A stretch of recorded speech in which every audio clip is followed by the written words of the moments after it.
Olá pessoal, bom dia, tudo bem? É professor Hermínio aqui falando. E na aula de hoje a gente vai estudar sobre a regionalização do espaço geográfico mundial. Certo?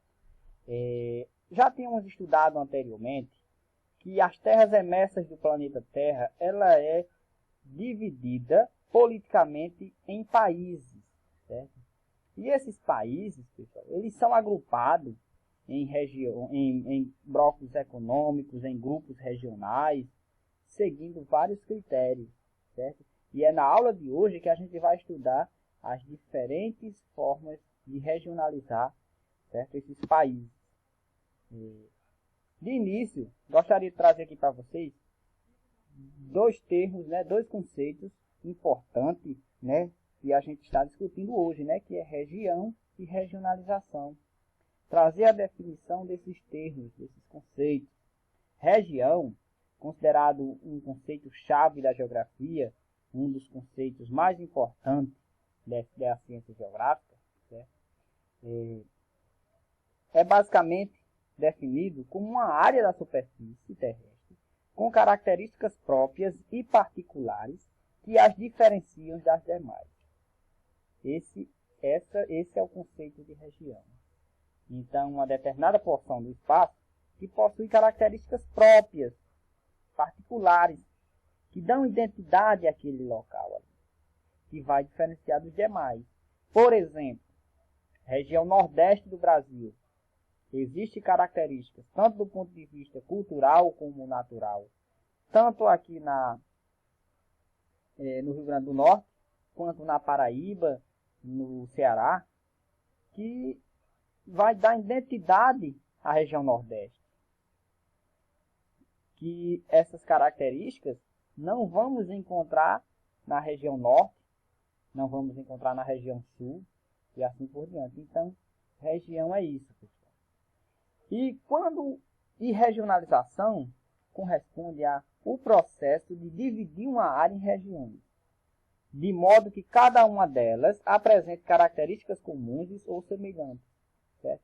Então, esse processo de pegar um determinado território, uma determinada área, e dividir em regiões, é chamado de regionalização. É importante a regionalização, dividir um espaço em regiões, é muito importante para fins de planejamento e de controle e administração daquele território. O próprio nome, a própria palavra região, ela vem do termo régio, que correspondia a pequenas unidades político-administrativas do Império Romano. Então, o Império Romano, quando atingiu grandes extensões territoriais, o imperador resolveu dividir o Império Romano em pequenas áreas, que ele chamou de régio, para melhor controle e administração daquele território, que era extenso. Então, esse processo de divisão é o que nós chamamos de regionalização. Acontece em uma grande escala geográfica, como, por exemplo, um país, um continente dividido em regiões, mas acontece em pequenas escalas, como, por exemplo, uma cidade ela é dividida em bairros, em setores, em ruas, certo? E assim por diante. Certo? Entendendo esses conceitos, o critério que é utilizado para regionalizar vai definir os tipos de regiões. Por exemplo, se o critério for natural, vai ser uma região natural. Se os critérios utilizados for o geográfico, como por exemplo político, econômico, cultural, vai ser uma região geográfica. Certo? Então, existem vários critérios que podem ser utilizados para dividir os países do mundo e classificar em grupos. Certo? Entre esses critérios, pode ser o critério natural, como já tinha falado, ou pode ser os critérios geográficos, como político, econômico, cultural, histórico, entre outros. Vamos ver agora algumas das divisões do mundo, certo? Dos países do mundo, seguindo diferentes critérios. Seguindo esse critério natural, certo? A gente até já tinha estudado a questão da divisão do mundo em continentes. Certo? Então, do ponto de vista Seguindo o critério geológico-geográfico, o mundo, esse conceito, diz que continente é uma grande porção de terra cercada por água. Seguindo esse critério, a gente tem o continente americano, a Antártida, a África, que o Mar Mediterrâneo e o Mar Vermelho, eles são ligados através da construção do Canal de Suez, Oceania, e Europa e Ásia formam um bloco continental só. Certo? Mas existe outro critério que divide o mundo em continentes, o critério histórico-cultural. Que o critério histórico-cultural diz que a Europa desenvolveu uma história e uma cultura diferente da Ásia. Então, é esse critério mais utilizado, é o mais utilizado atualmente, né? Em que distribui as terras remessas nos seguintes continentes: América, Antártida, África, Europa, Ásia e Oceania. Seguindo o critério de localização geográfica, certo? Existe a divisão da Terra em hemisférios. Certo? Hemisfério significa metade do globo terrestre. Certo? Então, seguindo esse critério, as terras que estão abaixo da linha do Equador correspondem ao hemisfério sul. As terras que estão acima da linha do Equador, hemisfério norte. As terras que estão à direita de Greenwich, hemisfério oriental ou leste. As que estão à esquerda de Greenwich, do meridiano de Greenwich, hemisfério ocidental ou oeste. Certo? Um exemplo, nós aqui que estamos localizados no nordeste do Brasil, nós estamos no hemisfério sul, porque estamos abaixo da linha do Equador, e hemisfério ocidental, porque estamos à esquerda da linha do Equador. O Japão, por exemplo, o Japão está a norte, no hemisfério norte, né? Suas terras estão acima da linha do Equador, e no hemisfério oriental, porque está à direita de Greenwich. Certo? Esse é o critério seguindo a divisão do mundo em hemisférios. Pode dividir também o mundo em paisagens naturais, nas grandes paisagens naturais, formando as regiões naturais. Certo? Então, divisão, por exemplo, aqui, região de clima frio, polar ou semipolar, região de clima temperado ou subtropical, região de clima tropical, região de clima desértico ou semidesértico, né? Semidesértico ou semiárido, que inclusive onde nós se localizamos está classificado dentro dessa região, né? Região de clima desértico ou semidesértico, né? No caso, o nosso semiárido classificado como semidesértico, certo? E tem também as regiões de altas cadeias de montanha. Seguindo outras divisões, tem uma que foi bastante utilizada, né? Principalmente em livros. Hoje ela está ultrapassada, não utiliza muito ela, né? Que é uma divisão baseada na visão eurocêntrica, certo? A visão eurocentrista, tá? Né? Que divide o mundo em velho mundo, novo mundo e novíssimo mundo.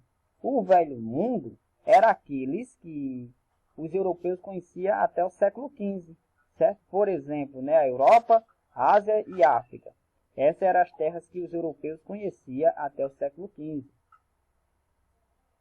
A partir do século XV, quando os europeus chegaram na América, que conheceram novas terras, essas novas terras foram chamadas de Novo Mundo, né? Então a América correspondia ao Novo Mundo. E século XVIII, século XIX, quando eles chegaram na Oceania, essas foram as últimas terras a serem encontradas pelos europeus. Essas terras eram classificadas como Novíssimo Mundo. Certo?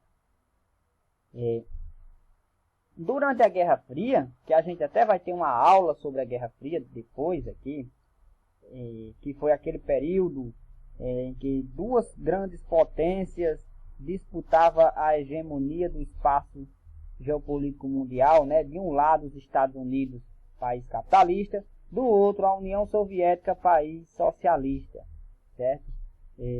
Foi um período que foi classificado como bipolar, certo?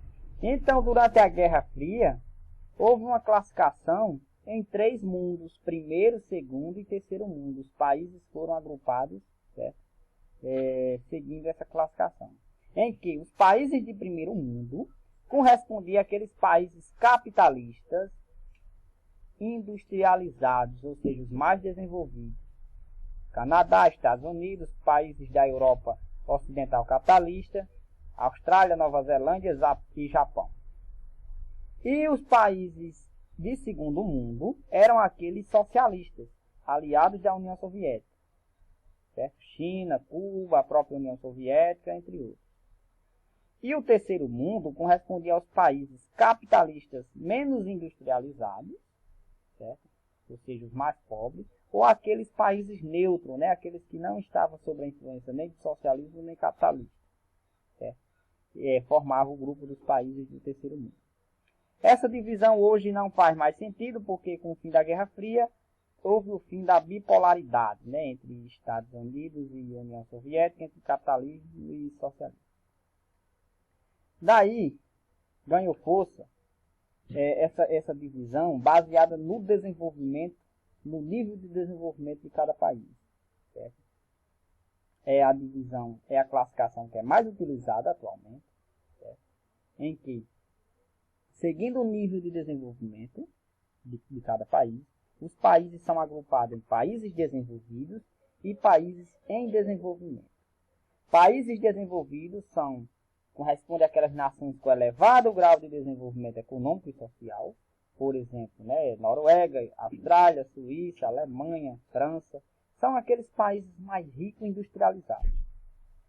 E os países em desenvolvimento são as nações com baixo grau de industrialização, reduzida renda per capita e indicadores sociais baixos, por exemplo, Brasil, México, o Haiti, Índia, Sudão do Sul, Argentina, entre outros. Certo? Esse termo aqui, países em desenvolvimento, passou a ser utilizado recentemente, certo? Tendo em vista que antes, né, era classificado em países desenvolvidos e países subdesenvolvidos, certo?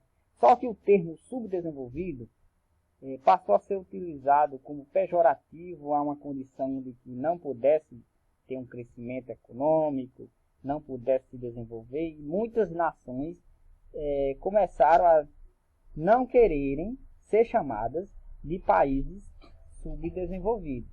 Então, houve uma mudança do termo, né, subdesenvolvido para em desenvolvimento, é o que é utilizado atualmente. Só que o significado continua o mesmo. E os países que são classificados como países em desenvolvimento são os mesmos que eram classificados como países subdesenvolvidos anteriormente. Certo? Seguindo essa classificação, vocês observem que os países desenvolvidos, a maioria, com exceção de Austrália e Nova Zelândia, a maioria se concentra na parte acima da linha do Equador. E a maioria dos países em desenvolvimento abaixo da linha do Equador. Então, por isso, alguns autores chamam de divisão de norte e sul, sendo o norte desenvolvido e o sul subdesenvolvido. É uma divisão preconceituosa, né? Até mesmo no mapa a gente vê nos mapas que segue essa tendência, né? Ou seja, o próprio norte fica na parte de cima e o sul na parte de baixo. Será que esse mapa, se ele for invertido, ele ficaria errado? Para a cartografia, não. Certo? Mas a gente se acostumou a ver os mapas dessa forma, né? Então, por isso que eles costumam dizer que o norte é desenvolvido e o sul é menos desenvolvido, é em desenvolvimento. Pessoal, dentro dos grupos dos países em desenvolvimento, então, pessoal, o Brasil e o Haiti, eles estão classificados dentro do mesmo grupo, né? Países em desenvolvimento. Certo? Agora, o nível de desenvolvimento do Brasil é diferente do nível de desenvolvimento do Haiti. E existem vários outros exemplos. Certo? Então, por isso que existe essa diferença entre os níveis de desenvolvimento entre dos países que compreende o grupo dos países em desenvolvimento. Em virtude dessa diferença, dessa heterogeneidade, o grupo dos países em desenvolvimento, eles recebem uma nova subclassificação, ou seja, é dividido em dois grupos, dois subgrupos, certo? Que são países emergentes, aqueles que apresentaram nas últimas décadas um rápido crescimento econômico, certo? Cresceram a sua economia, melhoraram a renda per capita, porém ainda convivem com alguns problemas socioeconômicos. Certo? São os países emergentes. E os países menos desenvolvidos, aqueles que apresentam graves problemas socioeconômicos e os piores índices de desenvolvimento humano do mundo. Certo? São considerados países mais pobres, aqueles que vivem em condições de extrema pobreza, de miséria e que convivem ainda com conflitos, né? E são chamados de países menos desenvolvidos. Aqui, exemplo de países emergentes, né? O Brasil é um exemplo, a Índia, China, México, Argentina, são os chamados países emergentes. Certo? Apresentaram um rápido crescimento econômico nas últimas décadas, melhoraram um pouco o seu desenvolvimento humano, porém ainda tem alguns problemas socioeconômicos que não classificam esses países ainda como desenvolvidos. São aqueles que estão em transição de países menos em desenvolvimento para países desenvolvidos. E aqui exemplo de países menos desenvolvidos. Aqueles são os países mais pobres do mundo, né? Na América Central, né? Tem o exemplo aqui de Cuba, Nicarágua. Na África também tem vários países, Sudão do Sul, Somália, Etiópia. No sul da Ásia também vários países, né? Camboja, entre outros. Certo? São os países menos desenvolvidos. Para melhor compreensão de vocês, de acordo com o nível de desenvolvimento, os países do mundo são classificados em países desenvolvidos, aqueles mais ricos e industrializados, né, que apresentam os maiores índices de desenvolvimento humano, certo? E existe o grupo dos países em desenvolvimento, certo? Aqueles com uma industrialização baixa, e apresenta ainda muitos problemas sociais, certo? E que dentro desses países, desse grupo de países, existem os países que estão em melhor condições de desenvolvimento, aqueles que se industrializaram nas últimas décadas, certo? E que são classificados como países emergentes. O Brasil está aqui nesse grupo.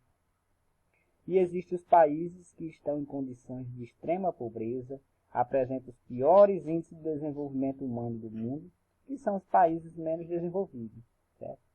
A gente pega essa classificação e for olhar o mapa de outra maneira, de outra projeção, certo? Colocando o polo norte como o centro do mapa, a gente observa que os países desenvolvidos, eles se concentram aqui e formam tipo uma área central, com exceção de Austrália e Nova Zelândia, né? Aqui formando, por isso que alguns autores chamam de países centrais.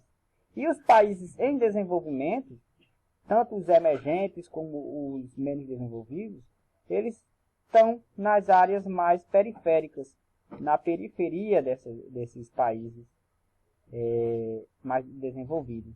Então, por isso, esse mapa aqui classifica como países centrais e países periféricos. Era isso, pessoal. Até a próxima aula. Saudações e todos um bom dia.